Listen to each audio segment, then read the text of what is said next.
barbecuing some lunch. Where's Dayton when we need him? Right?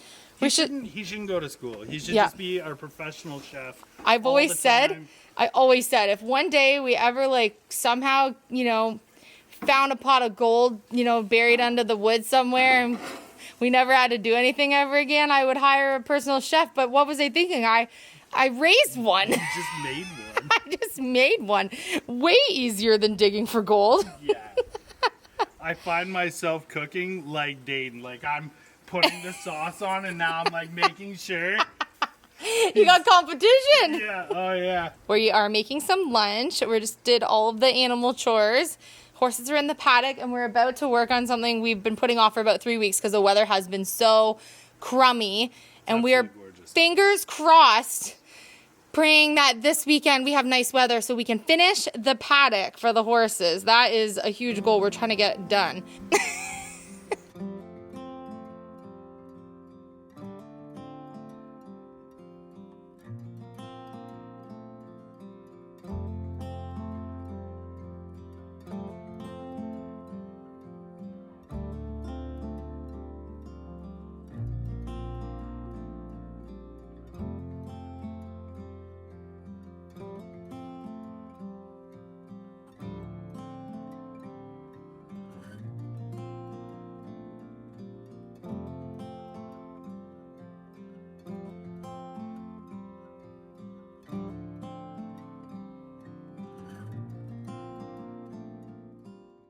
When we first got to Nova Scotia and winter was approaching really quickly, we realized last minute that there was no feasible way we were going to be able to have a company come in and put us in a furnace. We were told when we purchased the house that it had a furnace and ductwork, but that it just needed to be hooked up. That was not the case, and so we resorted very, very last second before the first snowfall that we needed to quickly install a wood stove to be able to heat for winter and purchase our wood. Finding wood and getting it dropped off was literally a 2-second thing. It took us forever to do it, but it was just a 2-second drop off and they just dropped it on the driveway and we had 6 cords of wood to stack. Being first time wood stackers, we had nowhere to put the wood. It just had a tarp over it. It was a complete pain in the neck. Philip lifted the tarp, water was pouring, the wood was slightly damp. It was just like all around a disaster. So last winter, because we decided we really love having the wood stove and that we didn't want a full heating system that obviously would also cost money to heat the house, we found plans online that we purchased for I think about $45, and it was for a 6-cord wood shed. And so we were like, this is perfect. We're gonna build this and we're gonna have a nice dry storage spot for our wood to go this year. We are not going to tarp it. And honestly, the build was really easy. We were able to find a family that we could support that was doing homesteading to be able to mill us our lumber. Not only saved us money on lumber, but also was able to support a local family. So here we are, and I think you'll be surprised at what I'm sitting on top of, because this was not what we had in mind for wood storage. So over the past couple of weeks, we have had our paddock wood in here just so that it would be up off of the ground because we had no wood for firewood left from last year. We're waiting on our order for our wood for this winter. Again, we were hoping to cut our own wood this year for the wood stove, but because of my surgery, we're like way behind in, you know, dropping trees and doing that. So this year we're purchasing our wood and next year we'll have our own wood. So we have all of our lumber for the paddock in the wood shelter, and we didn't show you, but about a week ago, the actual roof of the wood shelter, I was in the kitchen making homemade pizzas with the boys, and all of a sudden I heard this insane smash, and I thought maybe one of the horses ran through a fence or something. I didn't know what it was, and it was this wood shelter top that literally plummeted, just crashed right down. It was so loud. So there's a couple of issues. One, I'm guessing, based on the fact that this fell down, that the plans were not that great, and we actually were questioning them a little bit while we were building them, thinking, well, I think this is fine, but the wood we were using was freshly milled and way heavier than lumber we would have got at the lumber store. And we're like, wow, that's a really heavy roof for that wood shelter, but we weren't too concerned about it. We thought it was going to be okay, hence why we continued to follow the plans, and clearly it was not. But it's okay. We're totally okay with this because this is where our barn is going to go in the early spring. And we've had questions about why we haven't started the barn. We're waiting to do a bunch of stuff that we need to do for regulations for permits to be able to actually build the barn here where we want it.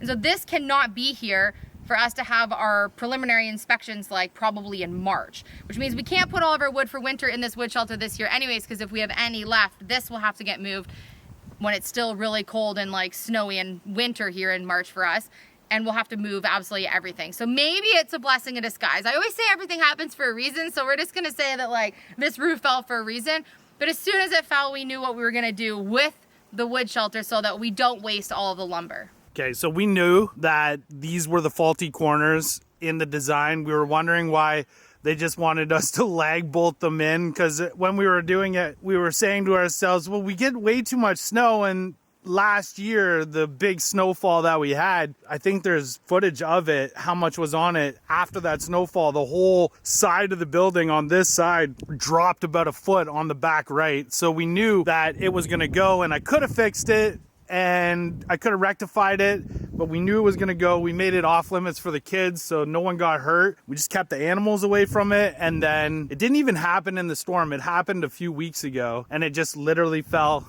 in a windstorm. I don't necessarily think this is gonna stay attached, but we'll try it. Okay, so that's 117, and then we'll do it down there, or I'll try to do it on the middle too.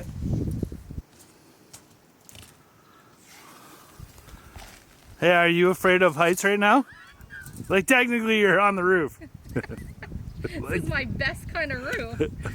Okay, so there. Okay. Actually, sticking? sticking. All right. More than I thought it was going to. Okay. Well, we want to salvage this roof because this roof is actually really good, and we just shingled it. And we just shingled it, and it has good wood. We're gonna cut it in 2 parts. Once we're done cutting it, if that works, we'll tell you what we're gonna do with it. Let's not get overzealous this time.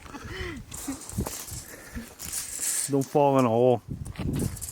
Is there an augered hole there? Yeah, there might be, or it's probably underneath now. Good thing you said that and I didn't jump down. I mean... Yeah, like I'm gonna... It doesn't matter the way I'm cutting it. That actually stuck. I'm really surprised.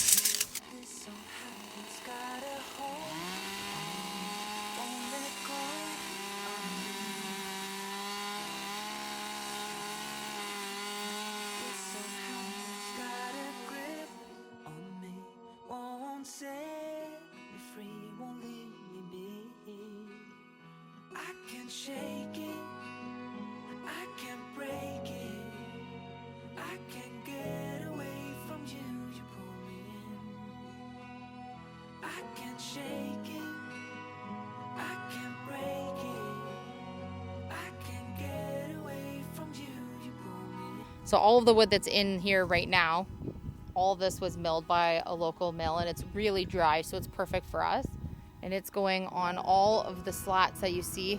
We have all of our posts already in on this side. So those are the slats to the posts. And then we already have, as you saw in previous video, all of the augered holes all around the back perimeter here. So we can build our gates and put up the rest of the slats for the second side of the paddock.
Can't keep anything from our YouTube family, so I'm going to tell you now what we're going to do with the upcycled wood from the wood shelter.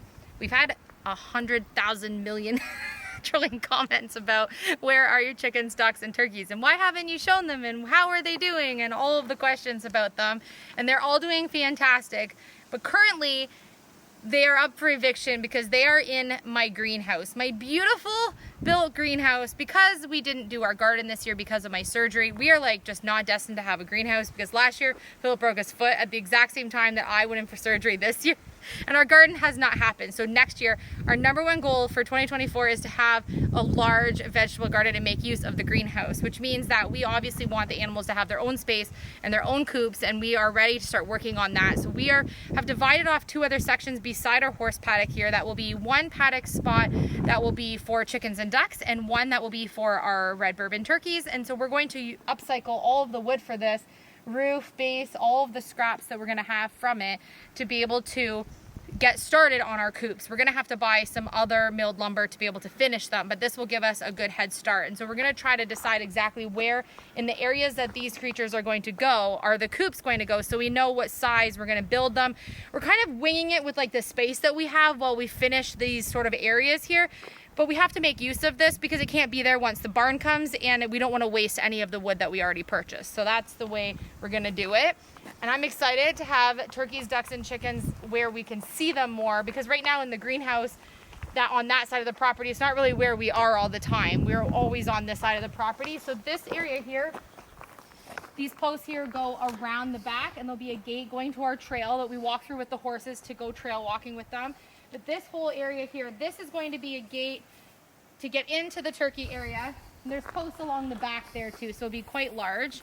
And then it comes all the way up to this spot here. So it's about 25 feet by about 30 feet, this large section. And this is going to have the slats just like the paddock, but we're going to have to do cattle fencing or chicken wire. We haven't figured out exactly how much we're going to need and how to budget that out for like the actual, what type of wire is going to be best for these creatures. But we're going to have it all done so that they can't just get attacked by predators, but also get out every 2 seconds. And then the other whole side here is going to goes all the way to the garage, is going to be for chickens and ducks, and we will eventually add a pond for them. It's a really big area. I think this area is about 30 feet by 50 feet.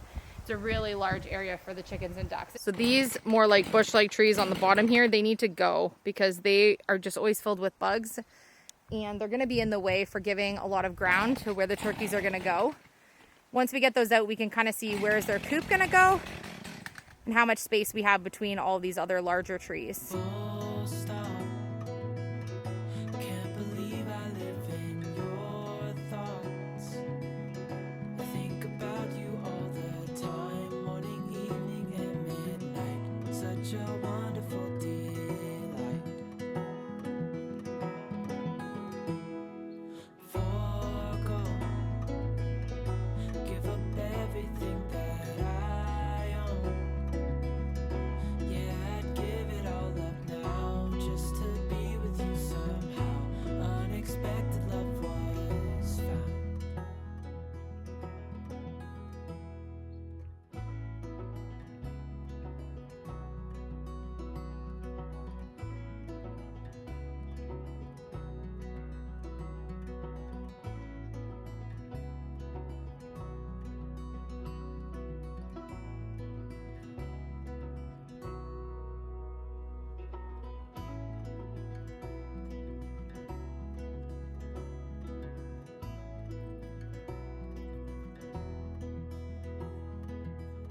We need all of that to be over here so that we can cut the platform in half.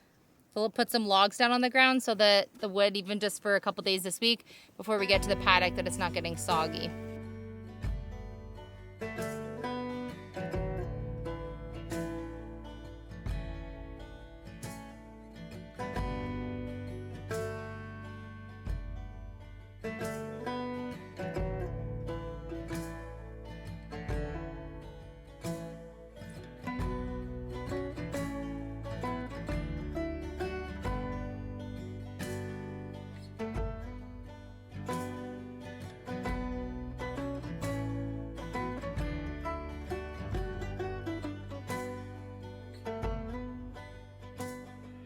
We changed our approach, and instead of moving everything just into a pile, we're going to take each of the 4 slats and put them in between 2 posts. That way 4 panels that we're gonna need to do the cross bracing is already there on the weekend when we need it, rather than moving it twice. Hudson and Lynn are gonna love all this grass. We've been letting it grow out so that when this paddock is finished, they have all the grass they could want. It's gonna be so fun.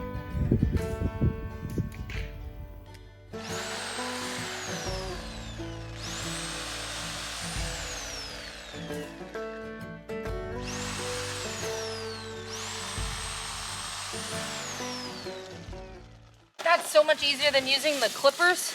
Yeah.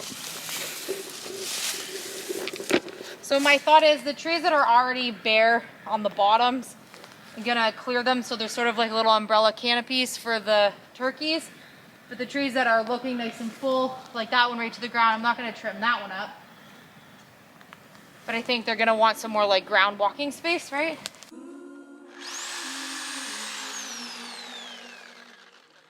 Maybe do the one, or yeah, maybe not. Yeah.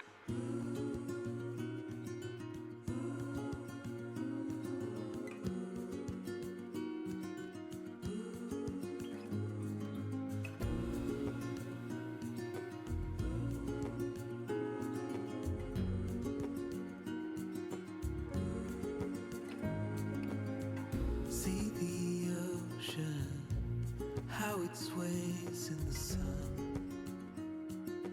Keeping our stories in its motion, lies the truth about us.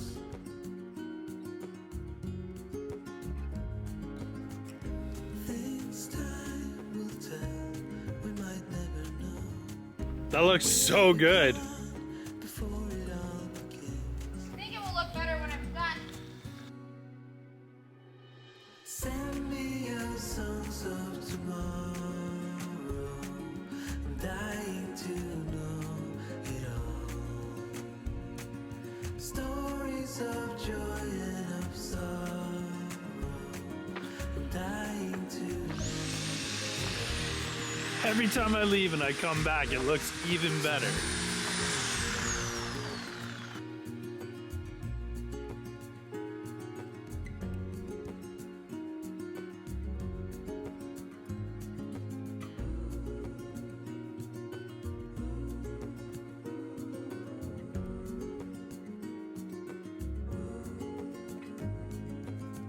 See the trees grow. They were here long before. We have this whole area here. The trees are cut. I'll probably fuss with it a little bit, but now we have a lot more ground cover for them. I left the trees that were full, and then I'm thinking straight back there for their coop. So when you come in, the gate is where I'm standing right here. We'll have our gate. There'll be fencing all along the side. It goes all the way around the back and up around the side here. So I thought straight in there would be cute to put their long, like, rectangular coop. Then it won't take away any of their spot. If we put it here, it's gonna take like a big area of their kind of like play area. That looks so much better. Okay, we're gonna weed whack it, pick up our sticks, rake it up. That's a lot of work done for one day.